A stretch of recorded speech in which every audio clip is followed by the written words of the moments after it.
وكل مانع مذموم ما حلا هو المنان بفوائد النعم وعوائد المزيد والقسم ما اختلف عليه الدهر فيختلف منه الحال ولو كان في مكان فيجوز عليه الانتقال جلت عظمته والصلاة والسلام على النبي الأمي الخاتم لما سبق والفاتح لمن غلق والمولد الحق بالحق أبي القاسم محمد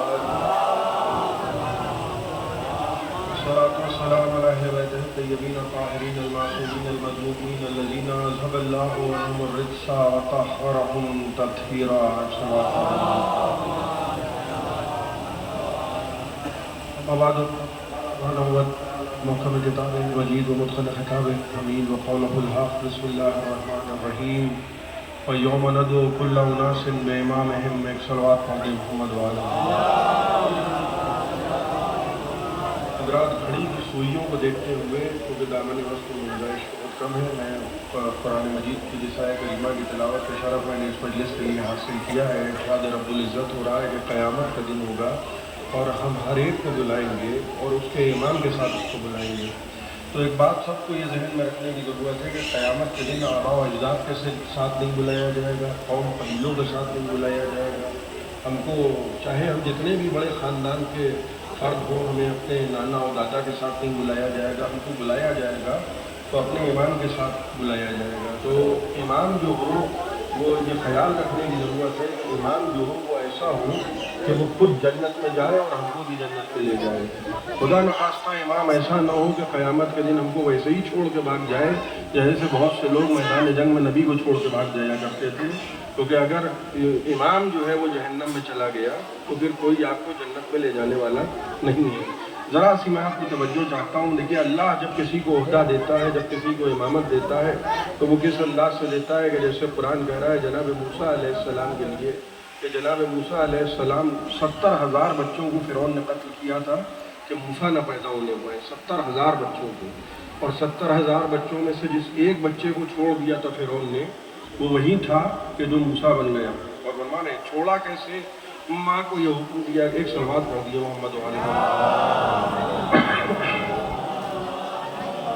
جب جناب موسیٰ علیہ السلام پیدا ہوئے ہیں تو ظاہر سی بات ہے کہ وہ زمانہ بہت سخت تھا اور ایسا سب زمانہ تھا کہ فرعون نے حکم دیا تھا کہ کوئی بچہ پیدا نہ ہونے پائے.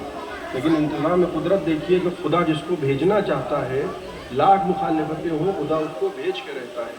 اللہ نے وہ انتظام کیا کہ جناب موسیٰ علیہ السلام کی ولادت ہوئی. اب بچہ جب پیدا ہوتا ہے تو ایک فطری تقاضا کیا ہے فطرت کا کہ پیدا ہوتے ہی بچہ روئے گا. اور فرمانے جو یہ کہتے ہیں کہ رونا حرام ہے وہ بھی جب پیدا ہوئے تھے تو روتے تھے. اور ہمارے ماتھر لکھنوی کا ایک شعر میں آپ کو سنا دوں اور اس کے بعد میں اپنی بات کا آغاز باقاعدہ کروں. ماتھر لکھنوی لکھنؤ کے ایک بہت مشہور شاعر تھے.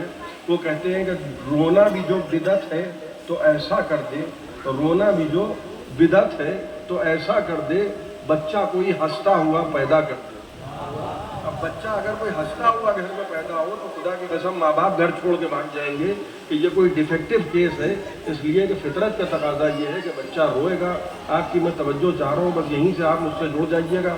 ایسے ہی جناب موسیٰ علیہ السلام جب پیدا ہوئے تو روئے جناب موسیٰ، اور جیسے ہی رونے کی آواز گھر کے باہر نکلی مخبروں کو خبر ہو گئی، جو فرعون کے لوگ تھے ان کو اطلاع ہو گئی کہ شاید کوئی بچہ پیدا ہوا ہے، اس لیے کہ بچے کے رونے کی آواز آ رہی ہے. اور مخبر فوراً جناب موسیٰ علیہ السلام کے گھر میں داخل ہو گئے. ماں کو جیسے ہی خطرے کا احساس ہوا تو ماں نے کیا کیا، بچے کو ایک تندور میں رکھ دیا. تندور جس میں بچوں کے لیے عرض کر رہا ہوں روٹیاں پکائی جاتی ہیں، وہ تندور اس میں بچے کو رکھ دیا. لیکن ماں اس بات کی طرف ملتفت نہیں ہوئی اور متوجہ نہیں ہوئی کہ تندور روشن تھا.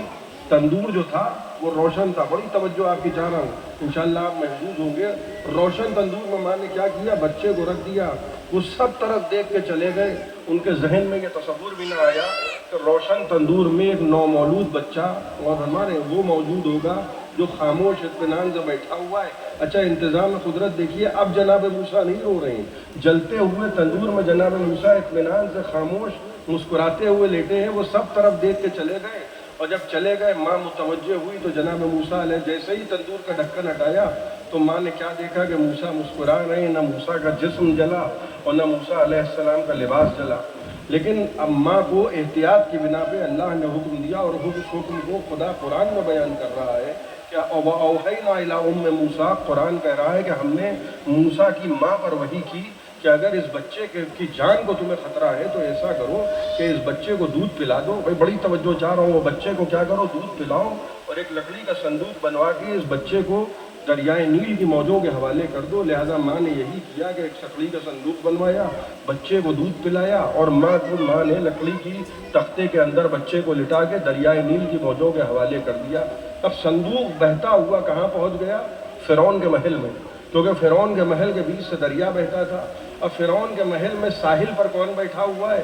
تو جو دریا بہ رہا ہے وہیں کنارے پر دو لوگ بیٹھے ہیں۔ بڑی توجہ آپ کی چاہ رہا ہوں، ایک تو فرعون کون؟ رجسٹرڈ کافر ہے، فرعون رجسٹرڈ کافر ہے، لیکن فرعون جو ہے رسمی ہے تب، اور دوسری پہلو، لیکن یہ ہے کون؟ جناب آسیہ۔ کہا جاتا ہے جناب آسیہ اس لیے کہا جاتا ہے کیونکہ یہ وہ خاتون ہے کہ جنہوں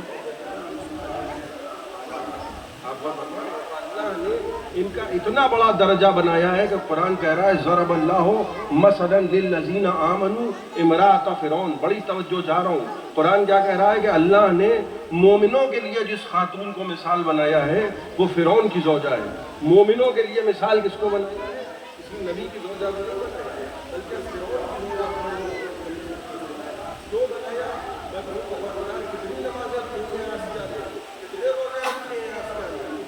حج کیے آسیہ نے، کتنی زکاتیں دی ہیں آسیہ نے۔ آواز آئے گی معیار ہم تمہیں بتائے دیتے ہیں، آسیہ نے موسیٰ کو پالا ہے، لہٰذا ہم نے ان کو مومنوں کے لیے مثال بنا دیا۔ بھئی یہ جملہ ضائع نہ کیجئے گا، سوچئے کہ جو موسیٰ کو پالے جب وہ مومنوں کے لیے مثال ہے تو وہ ابو طالب جو محمد کو پالے وہ مومنوں کے لیے کتنی بڑی مثال ہوگا۔ ایک صلوات پڑھ دیں محمد و آل محمد۔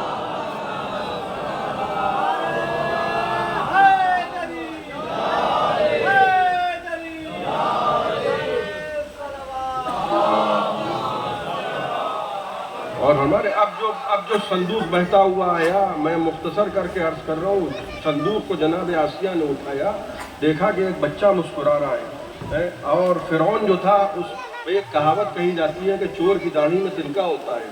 حالانکہ اس سے یہ بات کہیں ثابت نہیں ہوتی ہے کہ چور کلین شیو نہیں ہو سکتا ہے، لیکن مشہور کہاوت یہ ہے کہ چور کی داڑھی میں تنکا۔ ایسا لگتا ہے کہ جتنے داڑھی والے ہوتے ہیں انہی میں سے کوئی چور ہوتا ہے، کوئی معیار اور کوئی پیمانہ نہیں ہو سکتا۔ بس میں نے دو نوجوانوں کے لیے ایک بات عرض کر دی۔ فرعون جو تھا اس کے دل میں ڈر بیٹھا ہوا تھا، وہ 70,000 بچوں کو قتل کروا چکا تھا۔ اچانک ایک بچہ دریائے نیل سے بہتا ہوا آیا ہے تو وہ کیوں کسی قسم کا خطرہ مول لے گا؟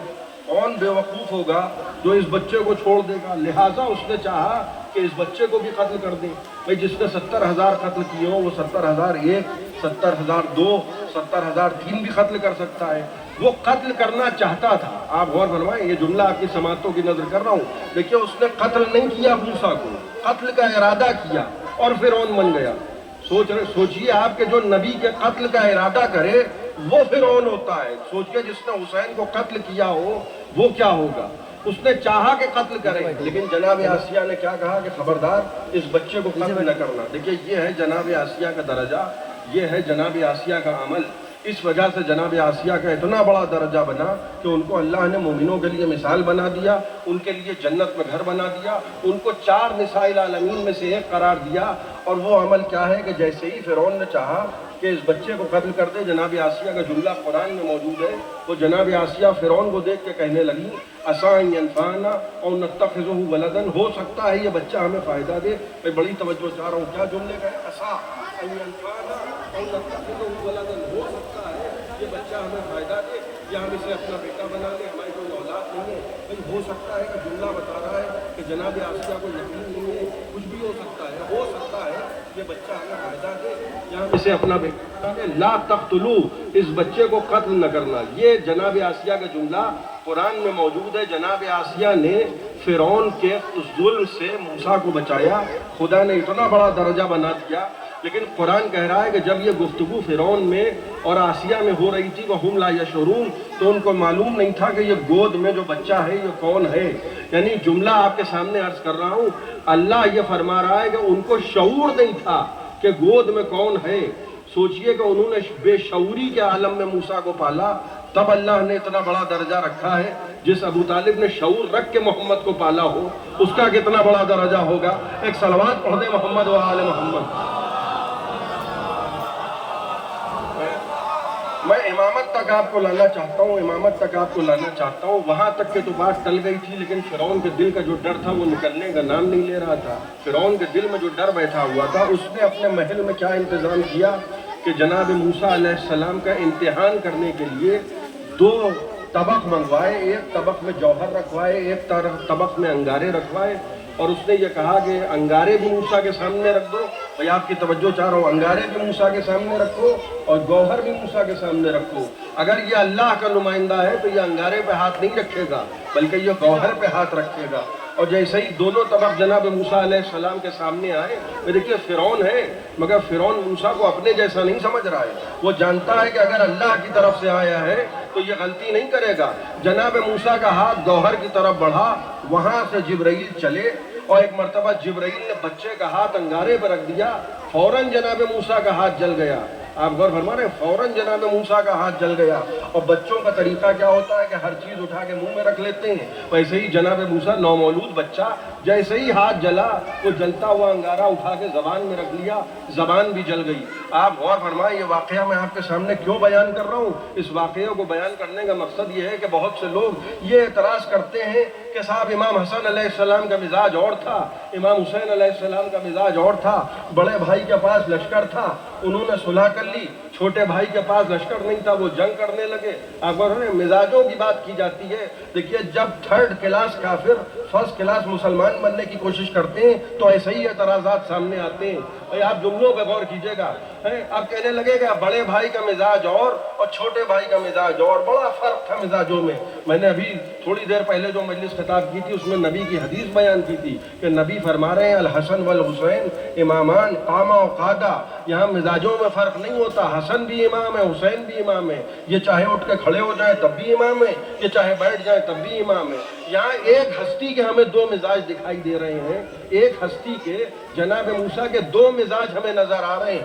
ابھی تھوڑی دیر پہلے میں نے مجلس میں پڑھا کہ ماں نے تندور میں رکھ دیا بچے کو تو نہ موسیٰ کا جسم جلا نہ موسیٰ کا لباس جلا۔ بھائی بڑی توجہ آپ کی چاہ رہا ہوں، نہ موسیٰ کا جسم جلا نہ موسیٰ کا لباس جلا۔ لیکن فرعون کے محل میں کیا نتیجہ ہوا کہ انگارے پہ جیسے ہی جبرائیل نے ہاتھ رکھ دیا موسیٰ کا تو ہاتھ بھی جل گیا، زبان بھی جل گئی۔ اب میں پوچھوں اس میں سے کون سا واقعہ جھوٹا ہے؟ ایک واقعہ تو جھوٹا لگ رہا ہے، اس لیے کہ موسیٰ ہی تھے۔ ماں نے جب تندور میں رکھا تھا تو نہ جسم جلا نہ لباس جلا۔ بھائی متوجہ ہیں آپ، نہ جسم جلا نہ لباس جلا۔ لیکن فرعون کے محل میں جب لائے گئے تو ہاتھ بھی جل گیا، زبان بھی جل گئی۔ کہا دیکھو کوئی بھی واقعہ جھوٹا نہیں ہے، واقعہ دونوں سچے ہیں۔ مقصد تھا موسیٰ کی زندگی بچانا، لہذا وہاں ماں نے جب تندور میں رکھا تو نہ جلا کے زندگی بچائی، یہاں فرعون کے محل میں جلا کے زندگی بچائی۔ مقصد تھا زندگی بچانا، تو جیسے وہاں نہ جلا کے زندگی بچی جہاں جلا کے زندگی بچی، ویسے ہی وہاں حسن کی صلح سے دین بچا، حسین کی جنگ سے دین بچا۔ ایک صلوات پڑھ دیں محمد و آل محمد۔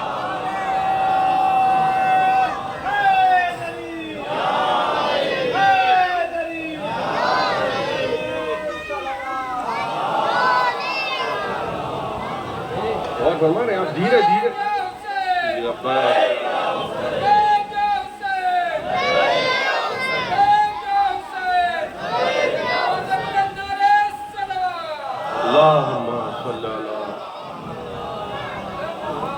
آپ غور فرما رہے ہیں، امامت دیکھیے کیسے کہتے ہیں۔ جناب موسیٰ علیہ السلام دھیرے دھیرے جوان ہوتے گئے اور وہ وقت آیا جب جناب موسیٰ علیہ السلام کو طور پہ بلایا گیا۔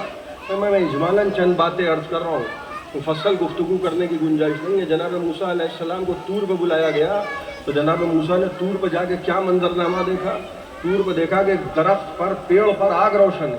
آج سے پہلے جناب موسیٰ نے یہ منظر نہیں دیکھا تھا۔ اب قرآن بیان کر رہا ہے کہ جناب موسیٰ علیہ السلام اس منظر کو دیکھ کے گھبرائے۔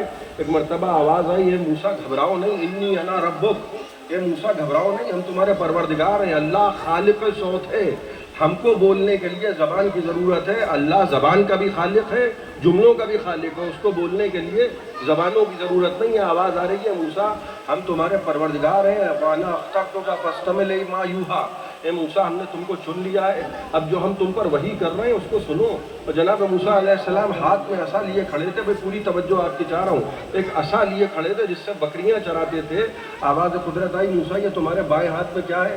کہنے لگے پروردگار یہ میرا عصا ہے، میں اس سے بکریاں چراتا ہوں، بہت سے کام کرتا ہوں، بھئی جیسے گاؤں دیہات میں چرواہے کیا کرتے ہیں کہ بہت سے مویشی چرانے کا کام کرتا ہوں۔ آواز قدرت آئی موسیٰ ایسا کرو کہ اس عصا کو زمین پہ پھینک دو، پوری توجہ رکھیے گا، عصا کو زمین پہ پھینک دو۔ جیسے ہی جناب موسیٰ نے عصا کو زمین پہ پھینکا ایک مرتبہ وہ اژدہا بن گیا۔ اب جناب موسیٰ اور گھبرا گئے، اس لیے کہ ہاتھ میں تھا مگر موسیٰ کو معلوم نہیں تھا کہ یہ بھی ہو سکتا ہے۔ بھائی آپ میرے جملوں پہ غور کریں، ہاتھ میں تھا مگر موسیٰ کو نہیں معلوم تھا کہ یہ بھی ممکن ہے۔ تو جو ہاتھ کے عصا کو نہ پہچانے اسے موسیٰ کہتے ہیں، اور جس کی تلوار شجرے دیکھ کے چلے اسے علی کہتے ہیں۔ ایک صلوات پڑھ دے محمد و آل محمد۔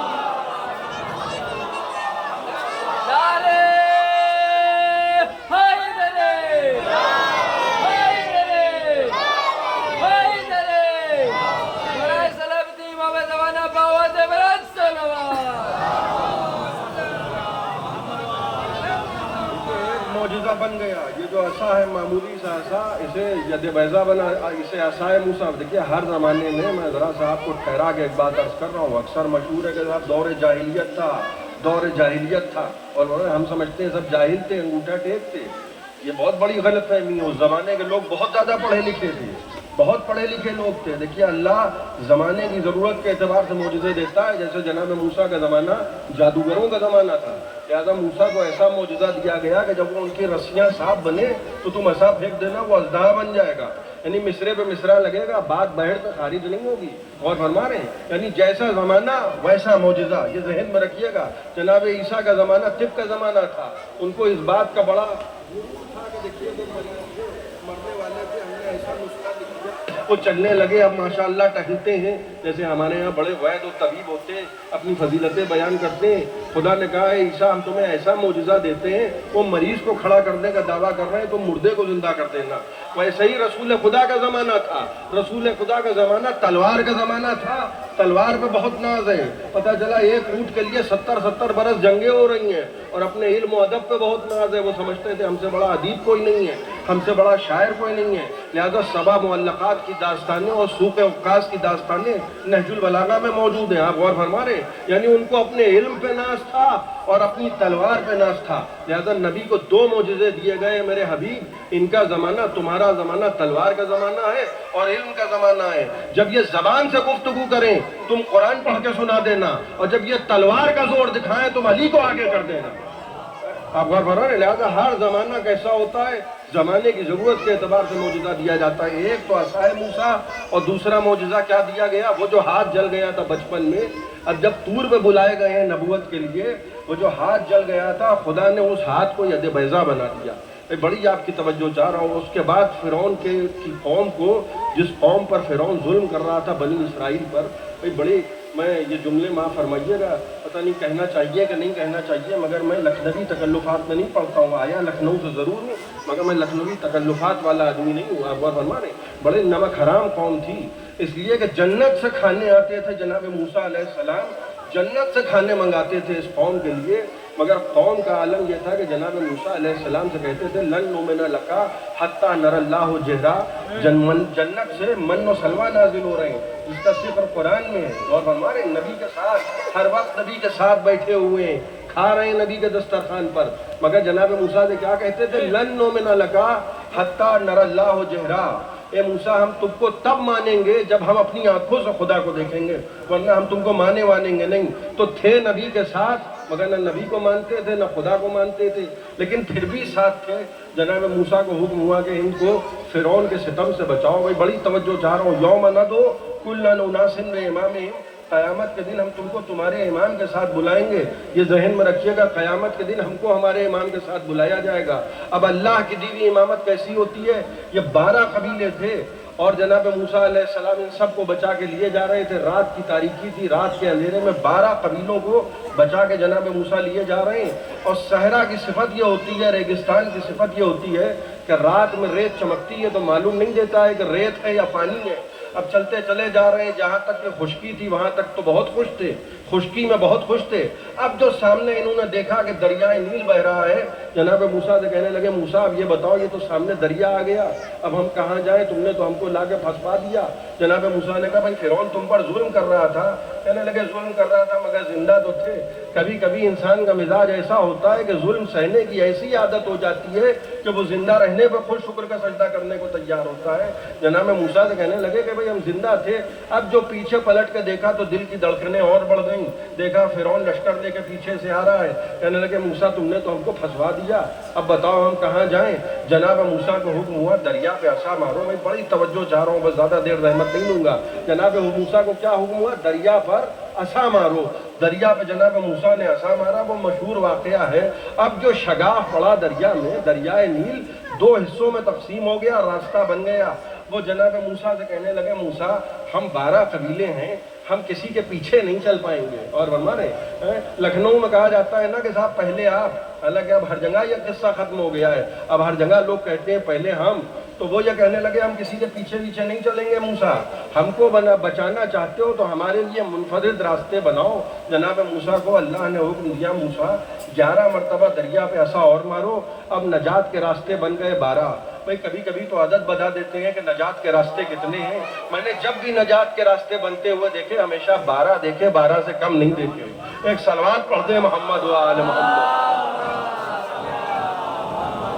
آپ غور فرما رہے ہیں, یا علی یا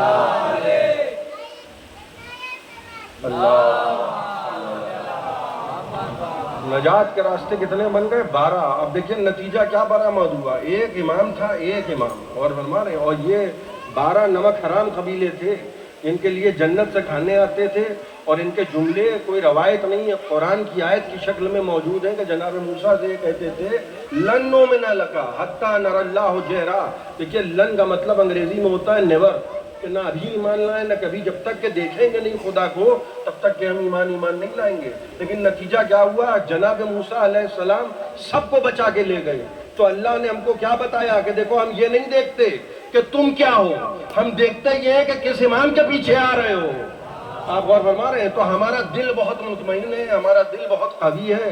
ہم کو یہ بات معلوم ہے کہ جب ایک امام 12 قبیلوں کو بچا سکتا ہے تو یہاں تو ایک قبیلہ ہے اور 12 امام ہے. آپ غور فرما رہے ہیں. ایک صلوات پڑھ دیں محمد و آل محمد.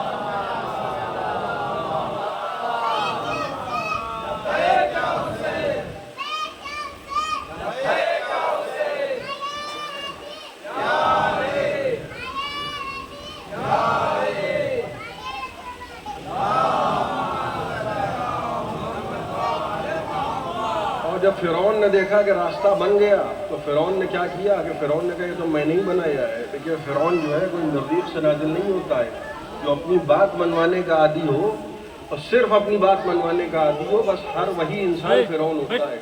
وہ کہنے لگا یہ راستہ میں نے بنایا ہے. نتیجہ کیا ہوا کہ جتنے بھی فرعون کے پیچھے تھے سب جو ہے وہ فرعون کے ساتھ بہہ گئے, اور موسیٰ کے ساتھ جتنے تھے سب بچ گئے. اب ضروری ہے کہ ان کے ساتھ ہیں تو اچھے ہوں, ان کے ساتھ ہیں تو برے ہوں. قرآن ہم کو یہ بتا رہا ہے کہ فرعون کے محل میں ایک شخص بیٹھا ہوا تھا. بس میں آخری بات عرض کر رہا ہوں, فرعون کے محل میں ایک شخص بیٹھا ہوا تھا. آپ سوچئے کہ فرعون کے محل میں جو بیٹھا ہوا ہو اس کے بارے میں آپ کا کیا خیال ہوگا. یہ بہت اچھی رائے تو قائم نہیں کی جائے گی کہ دیکھیے فرعون کے محل میں بیٹھے ہوئے ہیں. تو یہ اچھا یہ بھی ہمیں اپنے ذہن سے نکال دینا چاہیے کہ ملائکہ کی صفوں میں ہیں تو سب فرشتے ہیں, انہی میں سے ایک ابلیس بھی نکل آتا ہے. اور ہمارے تو ضروری نہیں ہے کہ اچھی جگہ بیٹھے ہیں تو سب اچھے ہیں اور بری جگہ بیٹھے ہیں تو سب برے ہیں. قرآن ہم کو یہ بتا رہا ہے کہ جناب موسیٰ نے فرعون کے محل میں جب آ کے تبلیغ کی تو فرعون جو تھا وہ پریشان ہو گیا. ظاہر سی بات ہے کہ وہ جھوٹ کا کاروبار کر رہا تھا, اور نبی نے آگے جب سامنے سے گفتگو کی تو نبی کے سامنے جھوٹ تو چلتا نہیں ہے. اللہ کے بنائے ہوئے صادق کے سامنے دنیا کے بنائے ہوئے جھوٹے ٹک نہیں پاتے ہیں. لہٰذا فوراً وہ گھبرا گیا اور کہنے لگا اس شخص کو قتل کر دو. فرعون نے کیا کیا, موسیٰ کو قتل کی دھمکی دی. قرآن کہہ رہا ہے کہ ایک شخص اٹھ کے کھڑا ہوا, آپ لوکیشن پہ غور کیجئے گا, اور فرمانے بیٹھا ہے فرعون کے پہلو میں اور ایک دم سے اٹھ کے کھڑا ہوا، اور قرآن کیا کہہ رہا ہے کہ وہ اٹھ کے کھڑا ہو گیا، رجل مومن من آل فرعون یکتم ایمانہ، جو رجل تھا، مرد تھا، مومن تھا، آل فرعون میں تھا، مگر دل میں ایمان کو چھپائے ہوئے تھا۔ دیکھیے قرآن نے اسلام کی سند نہیں دی ہے، قرآن نے ایمان کی سند دی ہے کہ دل میں ایمان کو چھپائے ہوئے تھا۔ میں نے کہا پروردگار اتنی بڑی سند براہ راست دے دی اس شخص کو جو فرعون کے پہلو میں بیٹھے ہوئے۔ اچھا قرآن جب یہ کہہ رہا ہے نا کہ ایمان کو چھپائے ہوئے تھا، اس کا مطلب یہ ہے کہ اس نے زبان سے کلمہ نہیں پڑھا تھا، اس لیے کہ اگر زبان سے کلمہ پڑھا ہوتا تو دل میں ایمان اس کے چھپتا نہ، اور فرمانے وہ تو بیان ہو گیا نا، پھر چھپا کہاں ہے؟ قرآن کیا کہہ رہا ہے کہ دل میں ایمان کو چھپائے ہوئے تھا، اس نے زبان سے نہیں کہا۔ قرآن نے کس بات پہ سند دی؟ کہ اس بات پہ سند دے رہے ہیں ہم کیونکہ یہ ہمارے نبی کا دفاع کر رہا ہے۔ بس یہ جملہ آپ کی سماعتوں کی نظر کر رہا ہوں، ہم نے کلمہ نہیں سنا اس شخص کی زبان سے، قرآن نے براہ راست ایمان کی سند دی ہے۔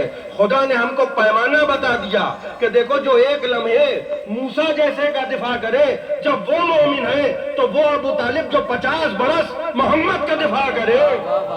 ایک صلوات پڑھ دے محمد و آل محمد۔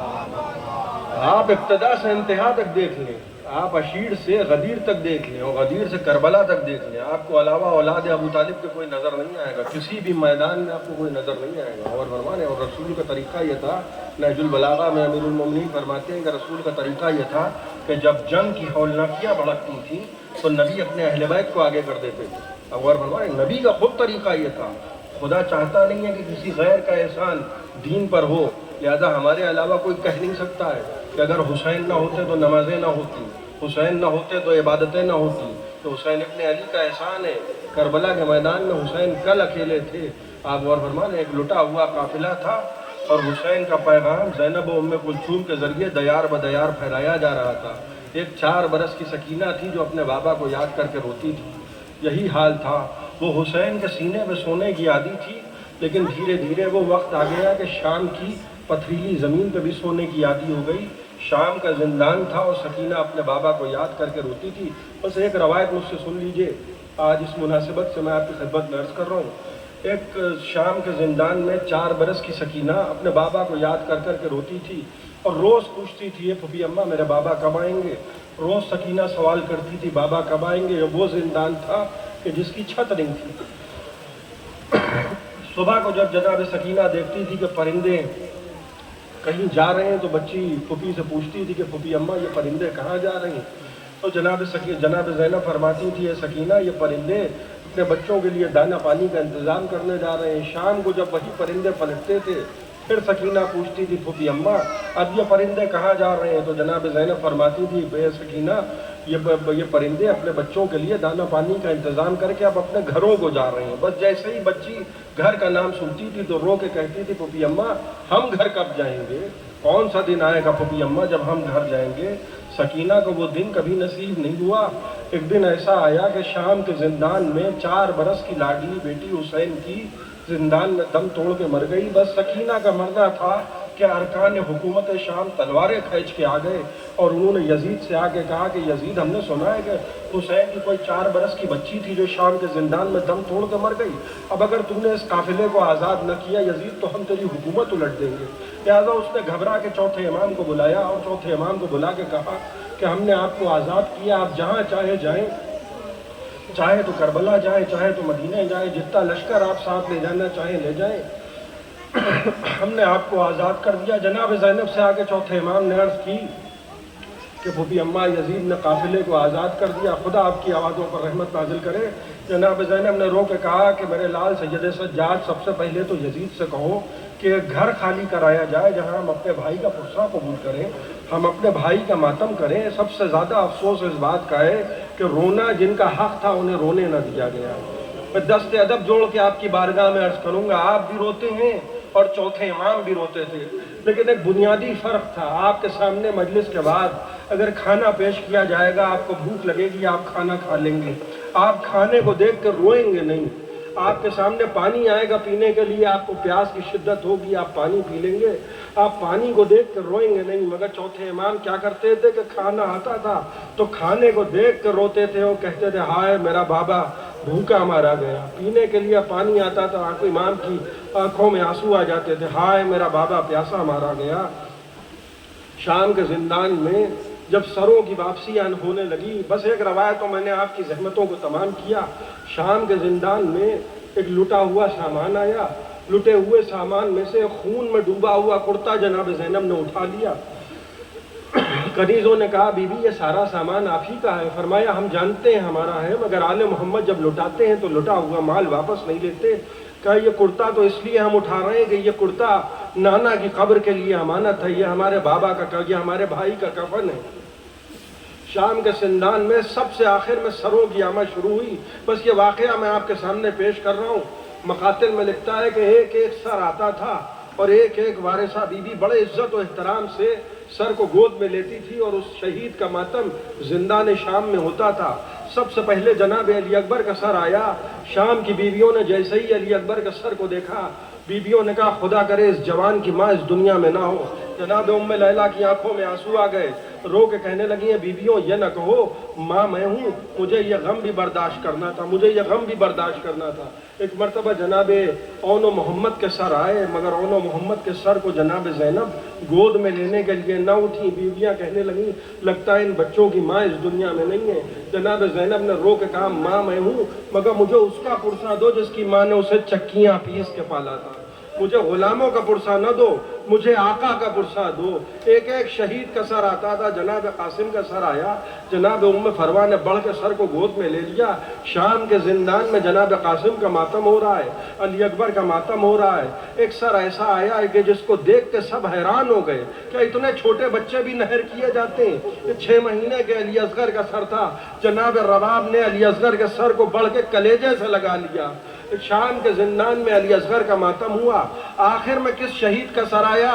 یہ سید الشہداء کا سر تھا۔ جیسے ہی جناب زینب کا سر، جناب امام حسین کا سر آیا، جناب زینب نے بڑھ کے سر کو گود میں لیا۔ شام کی بیویوں نے زینب کو حسین کا پرسہ دینا شروع کیا۔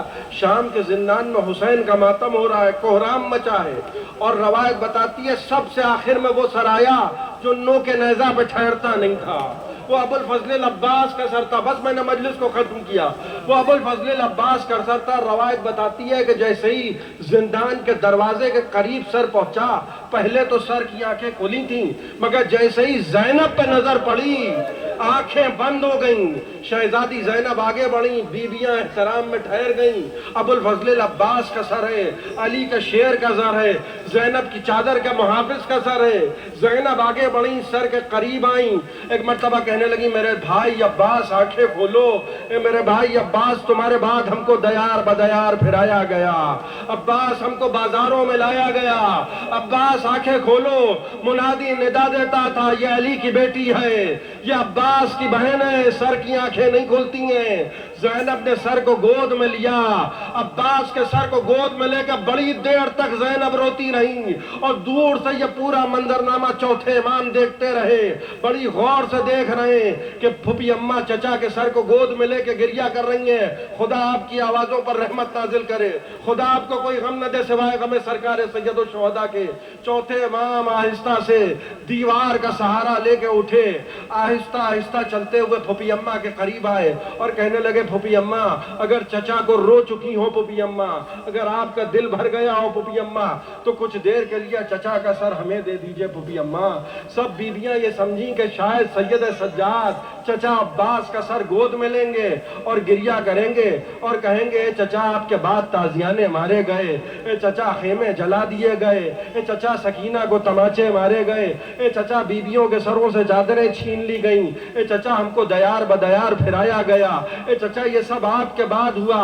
لیکن ایک مرتبہ سید سجاد نے، بیویاں حیران ہے کہ سید سجاد کیا کریں گے؟ چچا کا سر گود میں لیا، ایک مرتبہ شام کے زندان میں ایک نشیب کی طرف چلے اور ننھی سی قبر سکینہ پر آئے اور قبر سکینہ پر بیٹھے، چچا کا سر قبر سکینہ پر رکھا اور کہنے لگے اے سکینہ، بہت یاد کرتی تھی سکینہ چچا کو، اے سکینہ گھر چلو۔ چچا آ گئے، سکینہ ہم آزاد ہو گئے سکینہ۔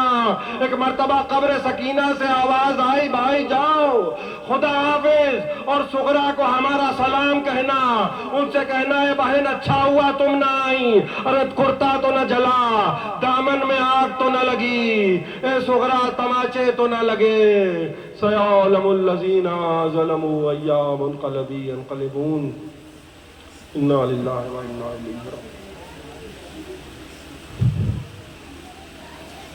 حضرات 3 مرتبہ سورہ حمد اور 3 مرتبہ قل اللہ کی تلاوت فرما کر مرحوم غلام حیدر ابن کاظم حسین، محمد حیدر ابن کاظم حسین، بہادر جہاں بیگم